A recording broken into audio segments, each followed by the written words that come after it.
నమస్కారం. ఈరోజు మనం ఆర్టిఫిషియల్ ఇంటెలిజెన్స్ అంటే ఏఐ గురించి లోతుగా చర్చిద్దాం. దీని గురించి మనందరికీ రెండు కథలు తరచూ వినిపిస్తుంటాయి. మొదటిది, అయ్యో ఏఐ నా ఉద్యోగాన్ని తినేసింది. రెండవది, హమ్మయ్య ఏఐ నా పనిభారాన్ని గంటల కొద్దీ తగ్గించింది. విచిత్రమేంటంటే ఈ రెండూ నిజమే, కానీ ఏదీ పూర్తి సత్యం కాదు. అసలు కథ ఈ రెండిటిని మధ్యలో ఎక్కడో ఉంది. సరిగ్గా చెప్పారు. ఇది కేవలం టెక్నాలజీ గురించిన చర్చ కాదు. ఇది మన గురించి, మనం పనిచేసే విధానం గురించి, మన భవిష్యత్తు గురించి. ఏఐ అనేది ఒక అద్దం లాంటిది. అది మనమేం చేస్తున్నామో మనకే స్పష్టంగా చూపిస్తుంది, మన తెలివిని, మన బలహీనతలను కూడా. ఈరోజు ఆ అద్దంలో ఇంకాస్త లోతుగా చూద్దాం. చాలా బావుంది. అయితే మొదటి అంశంతో మొదలు పెడదాం. పని మరియు ఉత్పాదకత. నేను ఇది ప్రతిరోజూ చూస్తున్నాను. కొన్ని సంవత్సరాల క్రితం ఒక మార్కెట్ రీసెర్చ్ రిపోర్ట్ తయారు చేయాలంటే మా టీంకి కనీసం వారం పట్టేది. డేటా సేకరించడం, దాన్ని క్లీన్ చేయడం, ఎనలైజ్ చేయడం, చార్ట్లు గీయడం చాలా శ్రమతో కూడుకున్న పని. కానీ ఇప్పుడు అదే పని కొన్ని ఏఐ టూల్స్తో కేవలం ఒక గంటలో అయిపోతోంది. అవును, ఇక్కడే చాలామంది పొరబడతారు. ఆ వారం రోజుల పని ఒక గంటకు తగ్గిందంటే మిగిలిన సమయమంతా వృధా అయినట్టు కాదు. అసలు ఆ పని యొక్క స్వభావమే మారిపోయింది. స్వభావం మారిపోవడం అంటే ఎలా? అంటే ఒకప్పుడు ఆ టీం యొక్క విలువ దేనిమీద ఆధారపడి ఉండేది? డేటాను ఎంత వేగంగా, ఎంత ఖచ్చితంగా ప్రాసెస్ చేయగలరు అనే దానిమీద. ఇప్పుడు ఆ యాంత్రికమైన పనిని ఏఐ చేస్తోంది. మరి అలాంటప్పుడు ఇప్పుడు ఆ టీం విలువేంటి? వాళ్ళేం చెయ్యాలి? వారి విలువ ఇప్పుడు ఆ ఏఐ ఇచ్చిన ఫలితాలను ఏం చేయాలి అని ఆలోచించడంలో ఉంది. ఆ డేటా వెనుకున్న అసలు కథ ఏమిటి? మన కంపెనీకి దీనివల్ల కొత్త అవకాశాలు ఏమైనా ఉన్నాయా? మనం ఎలాంటి వ్యూహాలు రచించాలి? ఇలాంటి ప్రశ్నలు అడగటంలో ఉంది.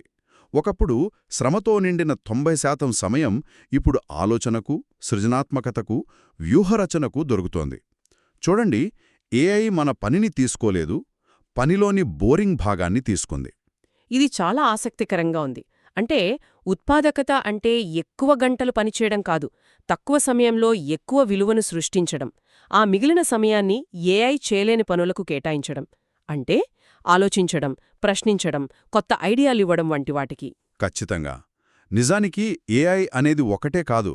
మనం డాక్యుమెంట్ రాయటానికి వాడేది ఒక లార్జ్ లాంగ్వేజ్ మోడల్, అంటే ఎల్ఎల్ఎం. కానీ ఒక ఫ్యాక్టరీలో సప్లై చైన్ని ఆప్టిమైజ్ చేయడానికి వాడేది పూర్తిగా వేరొక రకమైన ఏఐ. అది ప్రపంచవ్యాప్తంగా వాతావరణం, రాజకీయ అస్థిరత, షిప్పింగ్ ఆలస్యం వంటి కోట్లాది డేటా పాయింట్లను రియల్ టైంలో విశ్లేషిస్తుంది. సూచిస్తుంది. ఇదొక మనిషి మెదడు చెయ్యలేని పని కదా. నిజమే. ఇది చాలా శక్తివంతమైన ఉదాహరణ. ఇది మనల్ని తర్వాతి విభాగానికి తీసుకువెళ్తోంది, వాస్తవ ప్రపంచంలో ఏఐ. ఇది సైన్స్ ఫిక్షన్ కాదు, మన జీవితాల్లో ఇప్పటికే భాగమైపోయింది. వైద్యరంగం గురించి మీరిందాక ప్రస్తావించారు. అక్కడ ఏఐ కేవలం రిపోర్టులు చదవడం మాత్రమేనా, లేక ఇంకా ఏమైనా ఉందా? చాలా ఉంది. ఇది కేవలం వేగం గురించి కాదు. కొన్ని అధునాతన ఏఐ మోడల్స్, ఉదాహరణకు కంటి రెటీనా స్కాన్లను విశ్లేషించగలవు. అలా విశ్లేషించి ఒక వ్యక్తికి భవిష్యత్తులో గుండె జబ్బులు లేదా డయాబెటీస్ వచ్చే ప్రమాదముందో లేదో చెప్పగలవు. అది ఎలాంటి లక్షణాలు బయటపడక ముందే. ఒక్క నిమిషం, ఏమన్నారు? ఒక వ్యాధి రావడానికి సంవత్సరాల ముందే ఏఐ దాన్ని పసిగడుతోందా? అవును, ఎందుకంటే మానవ కంటికి కనిపించని అతి సూక్ష్మమైన ప్యాటర్న్స్ని అది గుర్తిస్తుంది. రక్తనాళాల్లో వచ్చే చిన్న చిన్న మార్పులను అది పట్టుకోగలదు. ఇది వైద్య రంగాన్ని చికిత్స నుండి నివారణ వైపు మళ్లిస్తోంది. ఇక్కడ చూడండి, ఏఐ డాక్టర్ను రీప్లేస్ చేయడం లేదు, డాక్టర్కు ఒక సూపర్ పవర్ ఇస్తోంది. ఒక సూపర్ పవర్ లాంటిదా? అవును, టైం ట్రావెల్ చేసి భవిష్యత్తును చూసే శక్తి లాంటిది. అయినా సరే, ఆ సమాచారంతో రోగికి ఏం చెప్పాలి, ఎలాంటి జీవనశైలి మార్పును సూచించాలి అనే మానవ స్పర్శ, ఆ కౌన్సిలింగ్ ఎప్పటికీ డాక్టర్ మాత్రమే ఇవ్వగలరు. అద్భుతం. బ్యాంకింగ్ రంగం సంగతేంటి? మోసాలను పసిగడుతుందని మనకు తెలుసు. అదసలు ఎలా పనిచేస్తుంది? అది సింపుల్ ఇఫ్ దెన్ రూల్ లాంటిది కాదు. వాటిని అనామలీ డిటెక్షన్ మోడల్స్ అంటారు. అవి కోట్లాది లావాదేవీల నుండి ఒక యూజర్ యొక్క సాధారణ ప్రవర్తన ఎలా ఉంటుందో నేర్చుకుంటాయి. ఉదాహరణకు, మీరు సాధారణంగా హైదరాబాద్లో షాపింగ్ చేస్తారు. అకస్మాత్తుగా మీ కార్డ్ లండన్లో వాడబడితే వెంటనే అది ఆ లావాదేవీని బ్లాక్ చేస్తుంది. ఎందుకని? ఎందుకంటే గణాంకపరంగా అది అసాధ్యం. మీ సాధారణ ప్యాటర్న్కి అది భిన్నంగా ఉంది. ప్రతి మోసానికి ఒక రూల్ రాయాల్సిన అవసరం లేకుండా అది అసాధారణంగా ఉన్నదాన్నే అది గుర్తిస్తుందన్నమాట. సరే, ఇదంతా బాగుంది, టెక్నాలజీ అద్భుతంగా ఉంది. కానీ ఇక్కడే చాలా మందిలో అసలు భయం మొదలవుతుంది. ఏఐ డాక్టర్ కంటే బాగా స్కాన్ చదవగలిగితే, ఫైనాన్షియల్ అనలిస్ట్ కంటే బాగా మార్కెట్ను అంచనా వేయగలిగితే ఇక మన అవసరమేముంది? ఈ భయం ఎక్కడ్నుండి వస్తుంది? ఇది చాలా ముఖ్యమైన ప్రశ్న. ఆ భయం టెక్నాలజీ గురించినది కాదు. అది తమ గుర్తింపును కోల్పోతామనే భయం. గుర్తింపును కోల్పోవడం? అవును. ఒక వ్యక్తి తన జీవితాంతం ఒక నైపుణ్యాన్ని కష్టపడి సంపాదించుకుంటాడు. నేనొక గొప్ప అకౌంటెంట్ని, నేను అంకెలను బాగా విశ్లేషించగలను అని గర్వపడతాడు. ఏఐ వచ్చి ఆ పనిని సెకండ్లలో చేసినప్పుడు, మరి నేనెవరు, నా విలువ ఏంటి అనే ఒక అస్తిత్వ సంక్షోభం మొదలవుతుంది. అంటే ఇది పనికిరాని వాళ్లుగా మారిపోతామనే ఆందోళన. అవును. అయితే మనం అర్థం చేసుకోవాల్సిందేంటంటే, ఏఐ మన నైపుణ్యాలను భర్తీ చేయడం లేదు. అది మన పనులలోని పునరావృత్తమయ్యే యాంత్రికమైన భాగాలను మాత్రమే భర్తీ చేస్తోంది.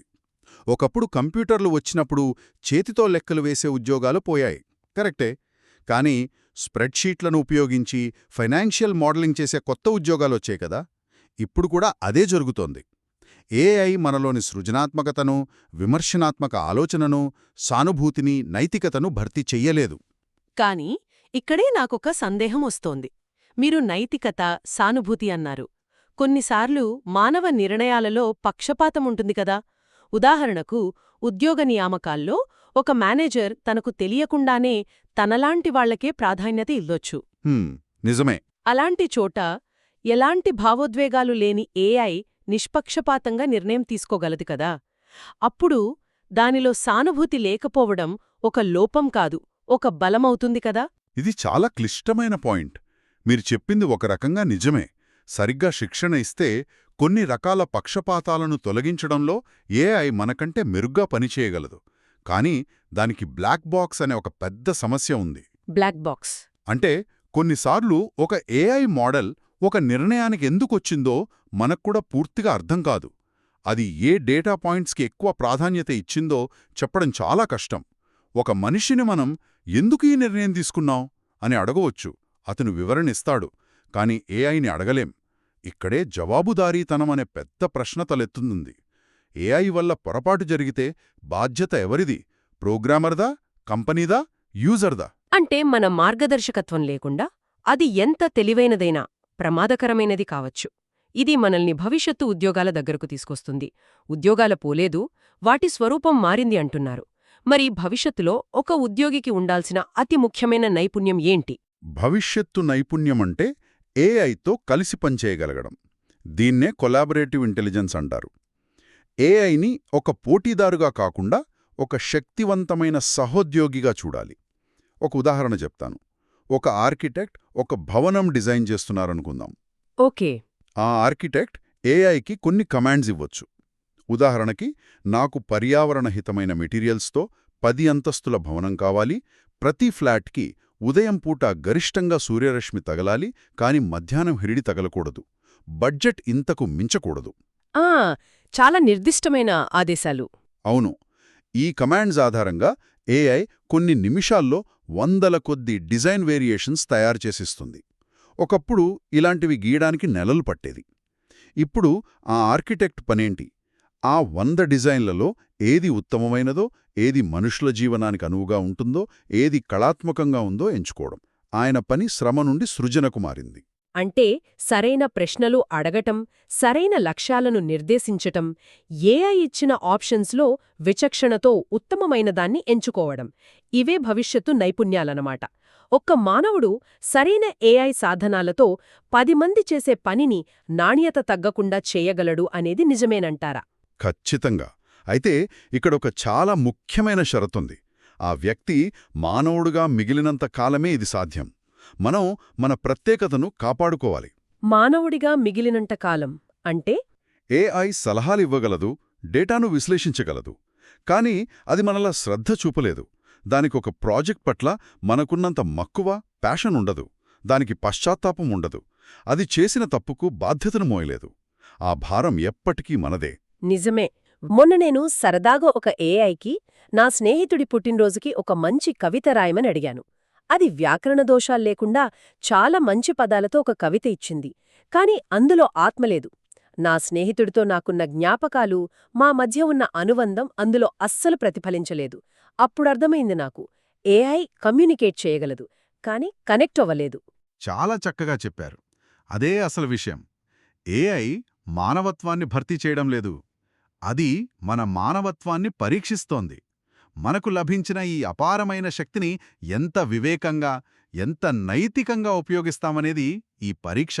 ముగింపులో మనం గుర్తుంచుకోవాల్సిందేమిటంటే, భవిష్యత్తంతా ఏఐ మయం కాదు, భవిష్యత్తంతా ఏఐని తెలివిగా, బాధ్యతగా ఉపయోగించే మానవమయం. అవును, ఏఐ ఎల్లప్పుడూ ఒక సాధనం మాత్రమే. దానికి అర్థాన్ని, ఉద్దేశాన్నిచ్చేది మనమే. ఇది నిన్నటి సత్యం, నేటి వాస్తవం మరియు రేపటి భవిష్యత్తు కూడా. ఈ చర్చ అంతా మన ముందొక పెద్ద ప్రశ్నను ఉంచుతోంది. ఏఐ నిజంగా మనకు బోరింగ్ పనుల నుండి విముక్తి కల్పించి సమయాన్ని తిరిగి ఇస్తుంటే, మరి ఆ అదనపు సమయాన్ని మనం దేనికోసం ఉపయోగిస్తున్నాం? ఆ సమయంతో మనం ఏ కొత్త విషయాలు నేర్చుకుంటున్నాం? ఏ లోతైన సంబంధాలను పెంచుకుంటున్నాం? ఏ గొప్ప ఆవిష్కరణలను సృష్టిస్తున్నాం? బహుశా ఈ ప్రశ్నలకు సమాధానం టెక్నాలజీలో లేదు, మనలోనే ఉంది.